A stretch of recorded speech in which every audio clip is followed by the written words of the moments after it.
जय हिंद बच्चों। तो देखिए बच्चों, हम आपके लिए पहले जो वीडियो लेके आए थे उसमें हमने आपको गैट का जो है, एक तो आपका इंग्लिश के आंसर की आपने आपको बता दी है और साथ में हमने आपको फिजिक्स और बायोलॉजी के आंसर्स भी बता दिए थे। अब हम आपके लिए लेके आए हैं जीएस और साथ में केमिस्ट्री का जितना पोर्शन बचा हुआ है उन सब के आंसर्स हम आपको इस वीडियो में बताएंगे। इनका डिटेल जो सॉल्यूशन है, मैंने आपको पहले भी बताया था मैथ्स का जब सॉल्यूशन आपको प्रोवाइड करवाया था कि हम इनका डिटेल जो सॉल्यूशन है वो आपको फर्दर वीडियोस में लेकर आएंगे। बहुत डिटेल में उन आंसर्स को हम डिस्कस करेंगे। बट अभी हम आंसर्स देख लेते हैं कि क्या आपके आंसर्स है जो क्वेश्चंस आपके आज के एनडीए के एग्जाम में आए होंगे। वैसे तो आपका पेपर बहुत बेहतरीन हुआ होगा, बट आपको आंसर की से मैच करना बहुत जरूरी है कि आपने कितना स्कोर किया है। तो चलिए शुरू करते हैं। हमारे पास क्वेश्चन नंबर 53 से हम देखिए हमारे पास क्या है। केमिस्ट्री का पहला क्वेश्चन है। तो क्वेश्चन नंबर जो 53 है, देखिए कि which one of the following metals can be extracted using carbon as reducing agent. तो ऐसा agent silver, zinc, silver, gold, aluminium में से किसको कर सकते हैं हम? तो आप देखिए जो है जिंक को किया जा सकता है। किसको किया जा सकता है? जिंक को किया जा सकता है। क्लियर है? इस तरीके से हम 54 में चले जाएंगे। तो 54 में आपका जो है, देखिए एक मिनट जरा सा, 54 में जो आपके पास है, देखिए ये पूछा गया कि which one among the following is not a true with respect to colloidal solution. Colloidal solution के रिस्पेक्ट में कौन सा इनमें से ट्रू नहीं है? तो यहां पर आपके पास जो क्वेश्चन नंबर 54 है कि colloidal solution is a homogeneous in nature, ये उसके उसके साथ सही मेल नहीं खाता है। उसके बाद क्वेश्चन नंबर 55 बोल रहा है कि kerosene and petrol mixture can be best separated by. इन्हें किस तरीके से हम सेपरेट कर सकते हैं? क्या सब्लिमेशन से कर सकते हैं, सेपरेटिंग फनल से कर सकते हैं, फ्रैक्शनल डिस्टिलेशन कैसे कर सकते हैं, या कंप्रेसिंग एंड कूलिंग से कर सकते हैं? तो हम क्या कर सकते हैं, फ्रैक्शनल डिस्टिलेशन से हम केरोसिन एंड पेट्रोल मिक्सचर को सेपरेट कर सकते हैं। इसके बाद क्वेश्चन नंबर 56 जो हमारे पास है वो पूछ रहा है कि as proposed by Dalton which of the following symbol represent phosphorus. तो देखो डाल्टन ने फास्फोरस के लिए एक सिंबल आपके पास प्रपोज किया था और वो सिंबल हमारे पास जो था वो ये आपके पास डी ऑप्शन था। इस तरीके का सिंबल उन्होंने प्रपोज किया था। क्वेश्चन नंबर 57 में चले जाते हैं। देखिए क्वेश्चन नंबर 57 अगेन आपका क्या है, केमिस्ट्री का ही क्वेश्चन है। तो देखिए क्या बोल रहा है, which one above the following statement related to carbon respect to carbon are true, यानी कार्बन से रिलेटेड इनमें से कौन सा सही है? तो 57 का आपके पास सी ऑप्शन करेक्ट ऑप्शन हो जाएगा। 58 आपके पास है, considering the following statements terracotta models of the plow have been found at sites in कॉलिस्टन एंड द बनवाली यानी हरियाणा। या आपके पास दूसरा स्टेटमेंट दे रखा है, तीसरा स्टेटमेंट दे रखा है और आपको बोला गया है कि इनमें से कौन सा स्टेटमेंट या कौन कौन से स्टेटमेंट सही है। तो आपका 58 का जो सही आंसर हो जाएगा वो ऑप्शन नंबर ए हो जाएगा, यानी 1 2 3 तीनों ही ऑप्शन आपके करेक्ट होंगे। क्लियर है? ऐसा ही क्वेश्चन नंबर 59 में चले जाते हैं। तो 59 आपके पास क्या है, which one of the following statement about the technological innovations during the industrial revolutions are correct.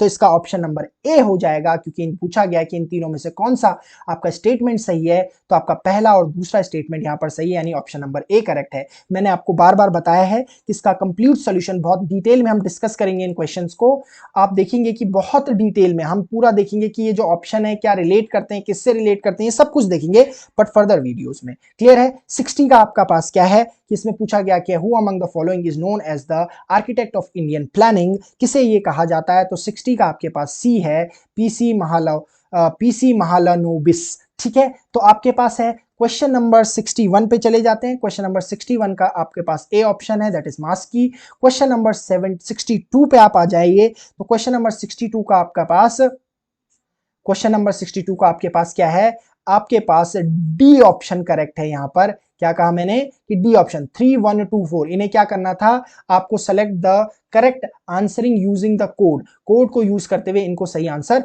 बताना था, इन्हें क्रोनोलॉजिकल ऑर्डर में हमें लगाना था। तो आपका ऑप्शन डी करेक्ट ऑप्शन हो जाएगा। इसी तरीके से 63 है, 63 का माउंट फ्यूजी आपके पास हो जाएगा, that is option A is your correct answer. इसमें पूछा गया था कि which one of the following is not an example of fold mountain, का एग्जांपल कौन सा नहीं है? तो माउंट फ्यूजी नहीं है। Alps, Andes and Rockies are the example of fold mountains. Clear है? 64 पे आप आ जाते हैं। तो 64 पे देखिए आपके पास 64 का जो आंसर है उसमें पूछ रहा है कि which one of the following is an organic soil. Organic soil इनमें से कौन सी है? तो आपके पास बी यानी हिस्टोसोल्स आपके पास जो है ये आपकी ऑर्गेनिक सॉइल है आपके पास, ठीक है। क्वेश्चन नंबर 65 देखिए, ये पूछ रहा है north south and east west road corridors of India cross each other at which of the following sites. तो ये आपका जो क्रॉस करती है ये आपके पास झांसी में क्रॉस करती है, यानी ऑप्शन नंबर डी आपका करेक्ट आंसर हो जाएगा। क्वेश्चन नंबर 66 पे जाते हैं, तो क्वेश्चन नंबर 66 का मॉनसून क्लाइमेट आंसर है, that is option number D climate सही है। क्वेश्चन नंबर 67 इनमें से कौन सा स्टेटमेंट करेक्ट नहीं है, तो क्वेश्चन नंबर 67 का B is your correct answer. Clear है। आप चले जाते हैं क्वेश्चन नंबर 68 आपके पास जो है, ये मैंने आपको बायो में बता दिया था। इसके बाद क्वेश्चन नंबर 69 पे चले जाते हैं। क्वेश्चन नंबर 69 पे आपका option number B wheat is your correct answer. Question number 70 पे चले जाएं तो क्वेश्चन नंबर 70 पे आपका डी ऑप्शन करेक्ट ऑप्शन होगा।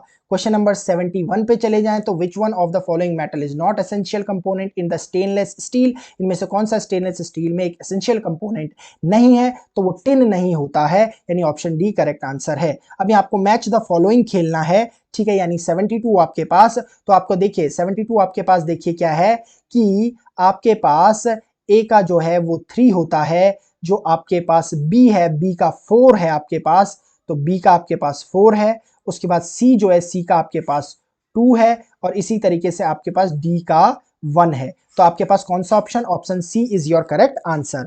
इसी तरीके से हम 77 पे चले जाते हैं। देखिए 77 क्वेश्चन पे चले जाते हैं यहां पर से, ठीक है, 77 क्वेश्चन पे चले जाते हैं। देखिए क्वेश्चन नंबर 77, क्वेश्चन नंबर 77 इससे पहले हम जो है बायो और फिजिक्स में कर चुके हैं, ठीक है। तो the book nation first the golden saga of 82 years is the history of which one of the following organisation. किसकी हिस्ट्री थी आपके पास, तो ये आपकी थी सेंट्रल रिजर्व पुलिस फोर्स की हिस्ट्री थी आपके पास। इसी तरीके से 78 पे चले जाते हैं। 78 भी आपके पास देखिए विच one of the following is correct statement आपके पास है, तो आपके पास 78 का जो है सी ऑप्शन करेक्ट है कि दोनों ही स्टेटमेंट आपके क्या है, सही है। इसी तरीके से 79 पे चले जाते हैं, तो 79 पे आपके पास क्या पूछा गया है, which 5-year plan of India focused on rapid industrialisation based growth force. तो ये जो जिसने फोकस किया था फिर 5-year plan of Indian focus, ये कौन सा प्लान था ये आपके पास, तो ये आपके पास था 79 का सेकंड 5-year प्लान था आपके पास।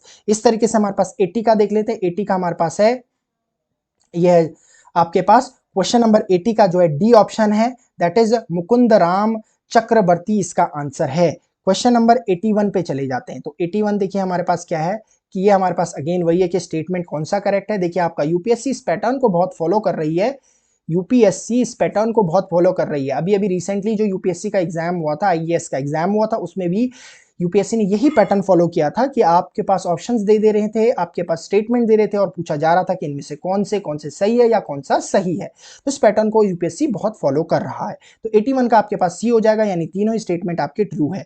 82 पे चले जाते हैं, तो 82 का आपके पास कौन सा स्टेटमेंट करेक्ट नहीं है, तो ऑप्शन नंबर ए आपका करेक्ट नहीं है। इस तरीके से 83 पे चले जाते हैं, तो 83 में क्या पूछा है, which one of the following soils is ideal for growing cotton. तो कॉटन को बनाने के लिए जो मोस्ट आपके पास फेवरेबल सॉइल होती है वो रेगर सॉइल होती है, यानी option number A is your correct answer. 84 पे चले जाते हैं। 84 के क्या बोल रहा है कि where is the central institute of Buddhist studies situated, यानी बुद्धिस्ट स्टडीज जो आपके पास central institute of Buddhist studies है वो कहाँ सिचुएटेड है, तो ये आपके पास जो है लेह में सिचुएटेड है। कहाँ सिचुएटेड है, लेह में सिचुएटेड है। 85 में अगर आप चले जाएं तो 85 का आपका ए ऑप्शन है, सिर्फ पहला वाला ही सही आपका स्टेटमेंट है। 86 में चले जाएंगे तो 86 में आपके पास जो है भाबर आपके पास सही ऑप्शन है, यानी 86 का सी ऑप्शन आपके पास सही है। इसी तरीके से हमारे पास अगर हम चले जाएं 87 में, तो 87 का जो है बी ऑप्शन करेक्ट है, यानी पहला और दूसरा स्टेटमेंट सही है। क्लियर है। आगे चले जाते हैं हमारे पास, तो 87 के बाद हम चले जाते हैं 90 पे। 90 पे बिकॉज हमने फिजिक्स के क्वेश्चंस देख लिए थे, तो 90 पे हम चले जाते हैं यहां से, ठीक है। 90 को देख लेते हैं, क्वेश्चन नंबर 90। क्वेश्चन नंबर 90 का हमारे पास जो ऑप्शन है वो ऑप्शन डी आपका करेक्ट है, ठीक है। ये भी फिजिक्स का क्वेश्चन था, हमने किया नहीं था। इसमें हमारे पास पूछा गया था कि पॉजिटिव चार्जेस और नेगेटिव चार्जेस को अगर एक मैग्नेटिक फील्ड में भेजा जाए और उनका जो मोशन है वो मैग्नेटिक फील्ड के परपेंडिकुलर हो, यानी v और आपका परपेंडिकुलर है आपका मैग्नेटिक फील्ड के, तो फोर्स जो लगता है पार्टिकल्स को F is equals to Lorentz force लगता है, QVB साइन थीटा लगता है। अगर मेरे पास थीटा ही 90 डिग्री है तो इसका मतलब है कि जो फोर्स पार्टिकल्स पे लग रहा होगा वो QVB लग रहा है, इसका मतलब है पार्टिकल्स मोशन तो कर रहे हैं। तो both kind of charges will stop, ये तो गलत हो जाएगा। Positive charges and negative charges will separate out, थोड़ा बहुत सेपरेट आउट हो सकते हैं, क्लियर है। पॉजिटिव चार्जेस विल स्टॉप, गलत है, पॉजिटिव चार्जेस स्टॉप नहीं करते। Both kind of charges will keep moving, बिल्कुल कीप मूव करेंगे अनइंटरप्टेड, बिल्कुल इंटरप्शन के। क्लियर है, आगे बढ़ते हैं। तो डी ऑप्शन इसका करेक्ट आंसर हो जाएगा 90 का। इसके बाद 96 पर चले जाते हैं, क्योंकि इसके बाद हमने फिजिक्स के क्वेश्चन कर लिए थे। तो 96 का जो आपके पास है, ये आपके पास केमिस्ट्री का क्वेश्चन है कि galvanisation is a method of protecting iron from rusting by coating with a thin layer of. कैसे गैल्वेनाइजेशन से हम क्या कर सकते हैं, रस्टिंग से बचा सकते हैं आयरन को। किसकी थिन लेयर लगाई जाती है, तो जिंक की लेयर लगाई जाती है, जिससे वो रस्टिंग होने से बच जाती है, यानी जंक लगने से बचाया जा सकता है। 97 हमारे पास क्वेश्चन है। 97 हमारे पास अगेन आपका केमिस्ट्री का क्वेश्चन है कि which one of the following alloys contains a non metal as one of its constituent. इनमें से कौन सा एक नॉन मेटल को कैरी करता है, यानी कंस्टिट्यूट करता है। तो आपके पास जो है, जो एमलगम है, एमलगम कैरी करता है आपके पास। क्लियर है। इसके बाद हमारे पास चले जाते हैं 98 पे। 98 का देखिए आपके पास क्या है, 98 का आपके पास सी ऑप्शन है। क्लियर है। तो आपके पास क्या है, बकमिनिस्टर फुलरीन जो होता है, which looks like a football, is allotropic form of. किसका एलोट्रोपिक फॉर्म है, ये कार्बन का एलोट्रोपिक फॉर्म है, अगर आपने पढ़ा होगा ये केमिस्ट्री में तो। ठीक है। इसके बाद क्वेश्चन नंबर 100 पे चले जाते हैं। क्वेश्चन नंबर 100 हमारे पास जो है, देखिए क्वेश्चन नंबर 100 आपका अगेन जो है केमिस्ट्री का क्वेश्चन है। इसे सॉल्व करेंगे अगर हम, तो आपका ऑप्शन नंबर 1% आ जाएगा यहाँ पर। ठीक है। अगले क्वेश्चन में जाते हैं, 101 में चले जाते हैं। तो 101 देखिए हमारे पास क्या है, ये अगेन हमारे पास केमिस्ट्री का क्वेश्चन है। इसका ऑप्शन नंबर बी सही होगा, it is highly endothermic reaction. ठीक है। 102 में चले जाते हैं। 102 देखिए हमारे पास क्या है, 102 में मैच द फॉलोइंग का खेलना है हमें। इसमें मैच द फॉलोइंग में 102 का आपका सी ऑप्शन करेक्ट आंसर है, जिसे आप मैच करके देख सकते हैं।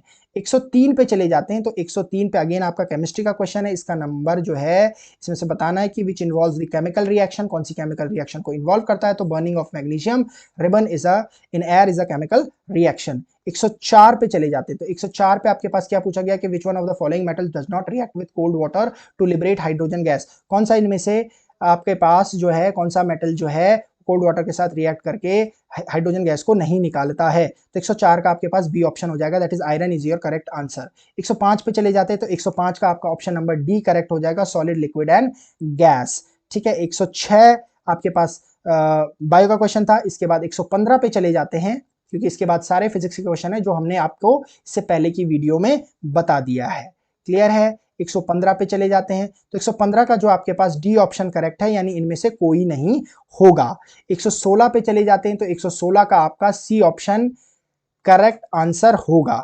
ठीक है। 117 पे चले जाते हैं। 117 का हमारे पास जो है ए ऑप्शन करेक्ट होगा, वन ओनली, सिर्फ एक ही आपका स्टेटमेंट जो है सही है। 118 पे चले जाते हैं।